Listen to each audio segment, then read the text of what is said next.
This is eCommerce Uncensored. Brought to you by Fast Forward Unlimited. We're coming to you fully loaded and exposed with all the strategies and techniques for growing your e-commerce business. Hey everyone, and thanks for joining us on another episode of eCommerce Uncensored. This is episode 113. My name's Kevin Manel, and I'm here with Jason Caruso and Paul Chu. I feel like a little bit of a liar today, Jason, and I'll tell you why. Uh-oh.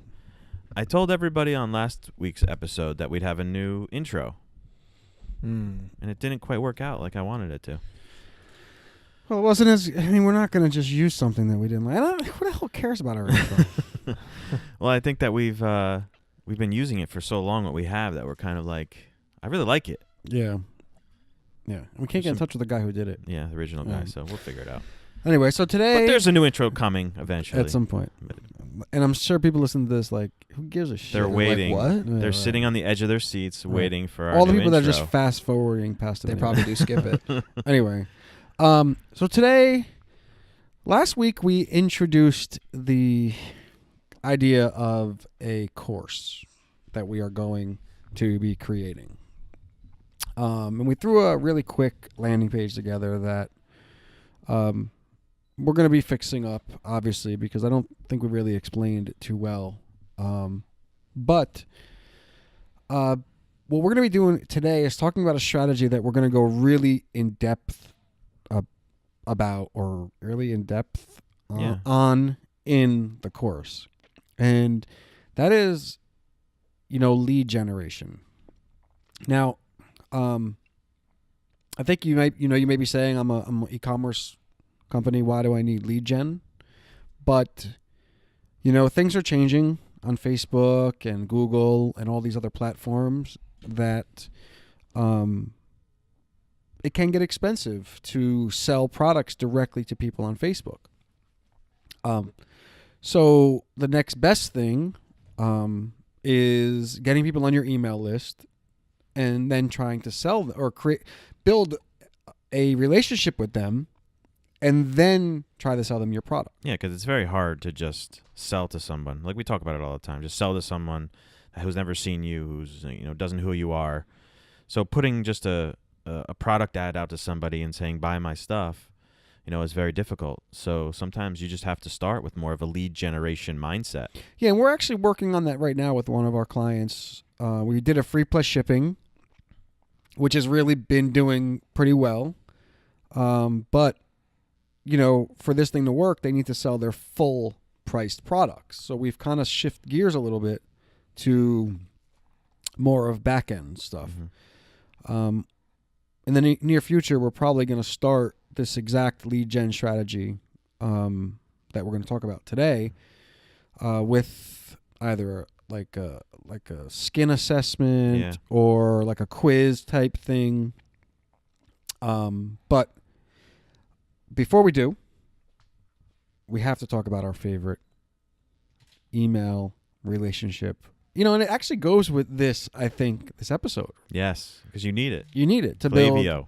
Klaviyo. Right. I forgot to say the name because then people won't know what we're talking about. I didn't get there. Yeah, it was the build-up. I was building it up. People are going to fall asleep during this. Which is Klaviyo. And they have a lot of predictive analysis stuff, and they've actually just rolled out some new features, so it's pretty cool.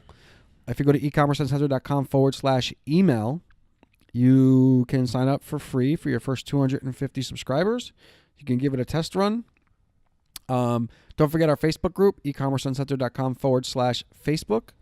Also, the course that we're talking about is ecommerceuncensored.com/learn. Yeah, and Klaviyo, I'm finally getting my hands in there a little bit, Jason. Unfortunately. You love now that you're I'm doing asking that. me questions. How do I do this? How do I do I'm that? like really seeing the light now. Like it's so cool how like all the information you can see and all the data that you can get from Klaviyo and how you can predict, or they have the data to predict when someone's going to buy again. What? Predict? Yeah. Predict. Yeah, that's a new word. It's just really cool. It's a new feature in Klaviyo. You can predict. We're coming out with a new feature. All right, so let's talk about lead generation for e-commerce and Facebook ads. Now, when we were going to come up with this topic, I was a little bit weary about sharing the exact strategy because it's your secret sauce. We're finally seeing the secret sauce, Paul. We're finally knowing what that secret sauce was that you talked about when we first met you. That we were waiting for that to come out. Right. Yeah. I know. But anyway, this strategy that we're using is literally like our go-to strategy. Mm-hmm. I mean, when all else fails, we kind of default back to this strategy. And that is creating a piece of content that talks about the problem that your product solves, and then introducing the person who clicks or reads or watches the content to your product. And it's not a new concept, but it's definitely, I used to be a big time blogger in the blogosphere, and what they call it is like a content upgrade. What that means is like you send someone to a landing page, usually like a blog post or a video or something, and then you give them something extra for their email address, which is a content upgrade. Usually the content upgrade needs to be relevant to that blog post. There's a guy has a blog called Backlinko, and he talks about SEO, and he does these content upgrades like phenomenally. He'll do like an SEO blog, and then he'll like in the blog he'll be like, for my 20 best SEO strategies, download this ebook or whatever. And he's killing it with it. Backlinko's a pretty big website as well. I mean, he's one of the big guys out there for SEO. It seems like it kind of works across the board quite a bit. I mean, it's always like, even if we have a few service-based clients that we work with too, and it's always our go-to for them as well, having a really valuable piece of content, like Jason said. Like, I had somebody on Facebook Messenger messaged me. Actually, he started in our group, and I had commented on one of his posts, and then he messaged me directly, and he said, he had a tutoring business, and he was like, Facebook ads just aren't. Does anybody have any experience with Facebook ads? I can't get them to work for a service-based industry. And I said, yeah, we use them all the time. We have great success with them. And the thing what he was doing, so I went to his Facebook page and I looked at his ads, and it was basically an ad that just said, get a free consultation. There really was no value. It was like trying to jump in bed with somebody, like right when you first met them, pretty much. So I told him, I said, just come up with a really valuable piece of content that your audience would connect with. Because he, if he's doing a tutoring for kids, like he'd want to hit some parents. So for example, you would say, 5 things you need to worry about with your kid's school or whatever. I'm just coming off the top of my head. And then that not only attracts people to your business and you gain that awareness for that person, you also can build an audience from that piece of content. You can isolate who that person is going to be. So if you were doing an e-commerce and you were trying to sell, cell phone cases or something like that, identify a problem through a piece of content, like how to talk about like what happens when you break your phone. Like that resonates with people. Yeah, I mean, you're basically putting a problem in front of their faces that they already have in their head, right? And you're kind of agitating it and then saying, hey, we can fix it. Mm-hmm. The key, though, to this strategy is to get the right piece of content in front of them, right? Like, and that's what we're going to go into in this course. We're going to go really deep into examples. We'll show you exactly what we're using, exactly how we're using it. But you want to make sure that the piece of content actually is a problem that they're thinking about, right? And there's like a very fine line between what works and what doesn't work. I know that Ezra Firestone has done this with his cosmetic brand, and he's basically said that he's only gotten it to work one time. He's a pretty successful guy. He's a pretty smart guy. We've gotten it to work like over and over for multiple clients. Granted, we haven't built $55 million companies like he has off of his one blog, but we have gotten it to work over and over and over. And I think we have a pretty good grasp as to the kind of content that people need. But yeah, usually it's just something that they're already thinking about, and they just haven't taken the step to solve the problem. Yeah, I think you said a key thing too is to agitate the problem. We just had a call with like one of our clients the other day, and he had some concerns about how we were talking about things in our email. Like maybe we were being too harsh about a problem, and he thought we should be a little bit softer. But really, when you said it to him, you're like, you want to bring that emotion out into somebody.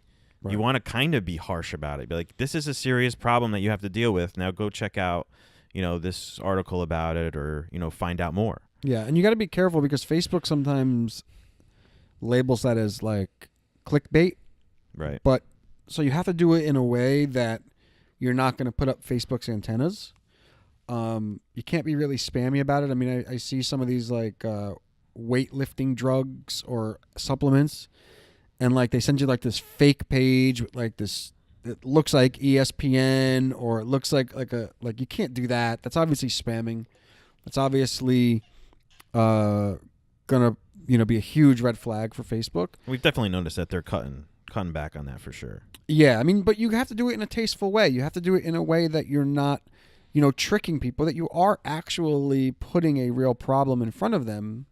And then you have to sort of introduce your product as the actual solution. Do you guys think that approaching that strategy, but instead of sort of discussing a problem, that you really touch more upon like FOMO, like fear of missing out? Because I know obviously a product should solve a problem to an extent, but there are a lot of especially e-commerce brands and products out there that probably they're not like life-changing products that solve something. They're more just like an upgrade of clothing or a product that maybe the piece of content could be more about like you're missing out on a better life or a more aesthetically pleasing life with this product. Do you think that's something people could do?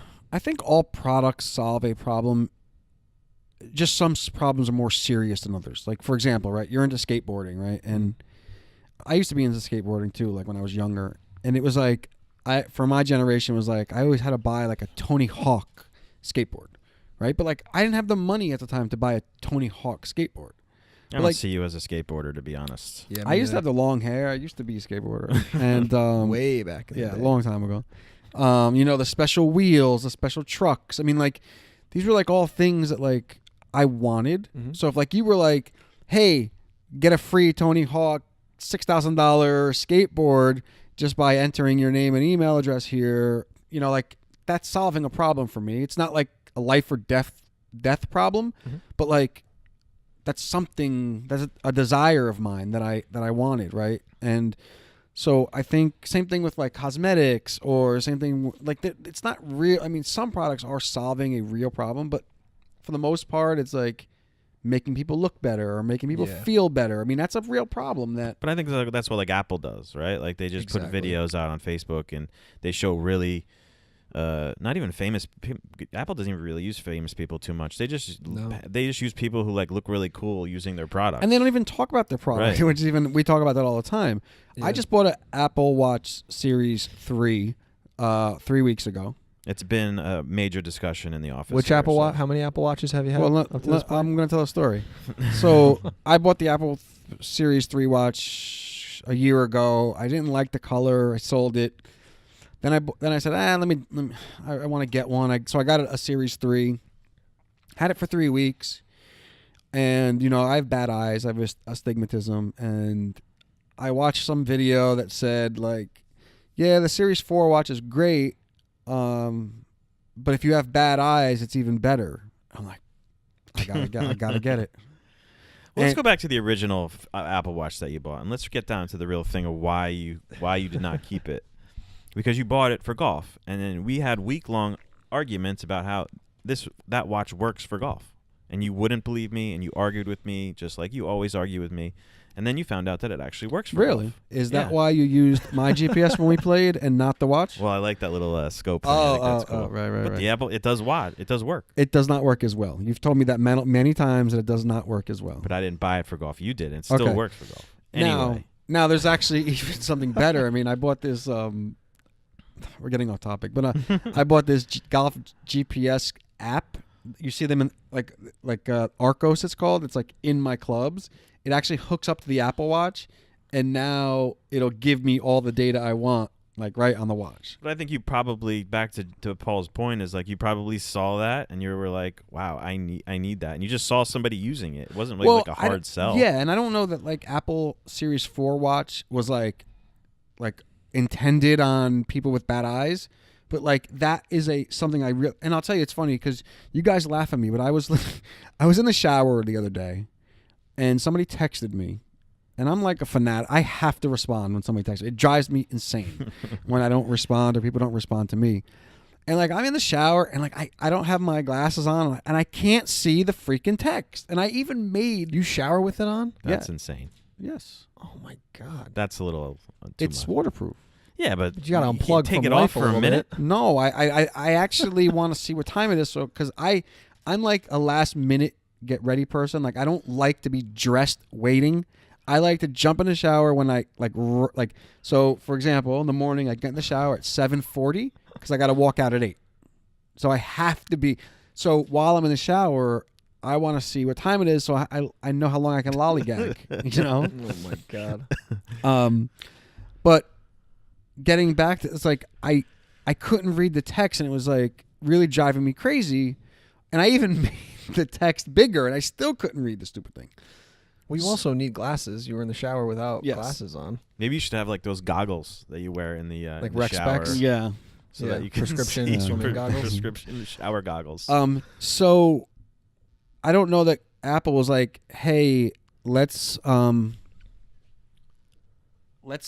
make this watch bigger for people with bad eyes," but like that, like agitated an issue that I had. Like, I watched this video and the guy was like, "Yeah, man, if you have bad eyes, the Series 4 is really good." I'm like, Well, damn. even way before that, like I was thinking of Apple when I sort of was saying my comment.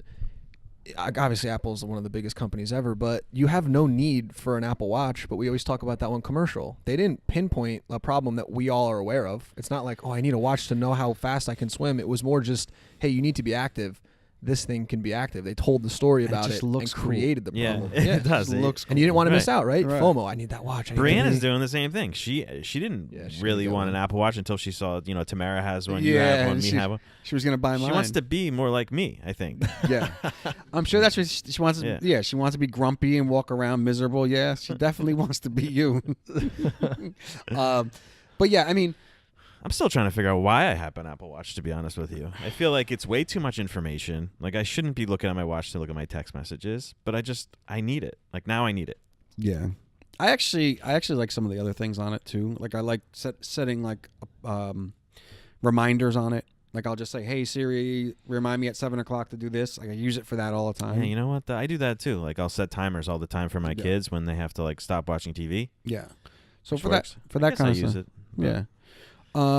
And I have the cellular one too, so it's nice. I like the other day, I left my phone in the car. I took my son to ride his dirt bike, and I left it at home, like because the watch still gets phone calls. Mhm. So I do find like I use it. Mhm. But the back to the original premise of this episode, like I feel like that is solving a problem for me. Mhm. And it may not seem like, I can't survive without the problem, but it's still like scratching an itch, Absolutely. right? And you can do that with your even as we're talking about this, it's like I feel like we're giving away the house because this No, works. stop. This works so well. I mean, if you want to get cheap traffic to your website, put a piece of content in front of people that has a problem that's driving them crazy, and watch the clicks. Man, I did it for our label company that we do work for. I didn't even share that with you, but I just decided to put that blog post that we did for them. It's getting like, I think 30 or 40 cent clicks, Yeah, which is a little bit higher than we usually do, but this is a very specific topic. yeah. So I wasn't expecting too much, but it's working. We It's should run driving- that on LinkedIn. That same exact ad. I know. That's what I want to talk to her about today. Yeah. But The side conversations in the middle of the podcast. Well, yeah, we have a Yeah. meeting later with What this do you mean? client. Yeah, so- but seriously, I mean, piece of content in front of people that agitates a problem. Your product solves it. Doesn't matter what the problem is. It can be really anything because people's like wants, needs, and desires are sort of like all kind of like one when it comes to selling them stuff. And then in that piece, whether it's a video, this is what people on YouTube do. Like in the video, they're just selling you something. In the video or in the blog post or whatever that piece of content is, ask them for their email address in return for something. Whatever that something is, you could do free plus shipping. It's really all that is.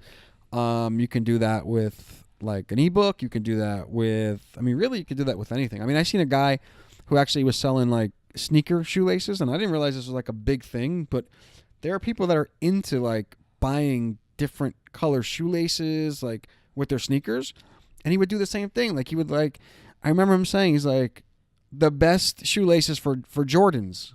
And you get like hundreds of thousands of visitors to the blog post. Like, and then he would just sell those laces in the blog. So, it's a creative way to get people to like, introduce your product without people thinking you're trying to sell them stuff. But you got to make sure those pieces are in place too. Don't just like create a piece of content and send traffic to it. You got to have, and I think that's a big thing that we're going to talk about when we go. Yeah, well, we're going to actually go step by step exactly how to do it. And that's going to be the great thing about this thing is like, we do talk about the things that we do, but I think sometimes it's hard to actually, like you can't really show somebody how to do it. And that's what we're going to do. Examples. And we're going to make sure that you get results. That's going to be the main thing. It's not going to just be a bunch of videos that you watch. We're going to make sure that the information that we're giving you is getting you results fast. Yeah, we're going to have milestones. We talked about it this morning. Instead of like teaching you Facebook ads, it's going to be like, okay, how to get your first sale. Right. If you're going to use email, how do you build your email list to how many subscribers, Exactly. So it's going to be cool. And that's at ecommerceuncensored.com/learn. Don't forget about Klaviyo, our favorite email relationship platform. Yeah, email, yeah. ecommerceuncensored.com. free up to 200 subscribers. 250 subscribers, sorry. ecommerceuncensored.com/email. And don't forget about our group, ecommerceuncensored.com/Facebook. Which is growing nicely, and you can come on there and ask us really. And a lot of these questions that come up, a lot of these topics that we use on here. Yeah. Because really, we don't know what we're going to talk about. Until Albert's like, we need a podcast topic. Really? But I think that's what makes it cool. It's because it's basically what's going on. What we're doing on day to day, it's not obviously not scripted, so it's more organic than most, I think. Exactly. So I think that's it. That's it. Thank you guys so much for tuning in. As always, you can check us out at eCommerceUncensored.com, and we'll talk to you guys real soon. Later. See ya.